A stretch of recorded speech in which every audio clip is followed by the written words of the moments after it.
ఇప్పుడు జగన్ పర్యటనల్లో కనిపిస్తున్న హడావుడి 2024కు ముందు చంద్రబాబు సభల వద్ద కనిపించలేదు. ముఖ్యమంత్రిగా ఉన్న జగన్మోహన్ రెడ్డి సభల వద్ద కూడా ఈ హడావుడి ఉండేది కాదు. ఇప్పుడే ఎందుకో కార్యకర్తలు, అభిమానులు మొదటిసారి జగన్ ను చూస్తున్నారా అంటే అదేమీ కాదు. 2019కు ముందు పాదయాత్రల పేరిట నెలల తరబడి అతను జనంలోనే ఉన్నారు. ఇప్పుడు ఎన్నికల్లో ఓడిపోయి ఏడాది తిరగక ముందే జగన్ పట్ల జనంలో ఎందుకంత క్రేజ్ ఏర్పడుతుంది?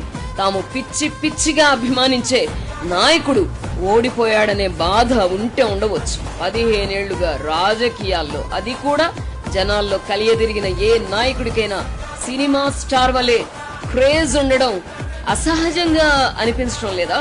జగన్మోహన్ రెడ్డి రాజకీయ ఎత్తుగడలను అర్థం చేసుకోలేని వారు తమకు తోచిన విశ్లేషణలు చేస్తున్నారు. ఏడాది క్రితం జరిగిన ఎన్నికల్లో అనూహ్య పరాజయాన్ని చవిచూసిన ఆయన తేరుకోవడానికి ఎంతో సమయం పట్టలేదు. 2019 ఎన్నికల్లో ఓటమి పాలైన తెలుగుదేశం పార్టీ కోలుకోవడానికి చాలా సమయం పట్టింది. జగన్మోహన్ రెడ్డి తెలివి తక్కువ వాడు కాదు. రాజకీయంగా అతని ఎత్తుగడలు ప్రత్యేకంగా ఉంటాయి. అధికారంలో ఉన్నప్పుడే కాదు, ప్రతిపక్షంలో, అది కూడా 11 సీట్లకు పరిమితమై కూడా భయపెట్టగలగడం అతని ప్రత్యేకత.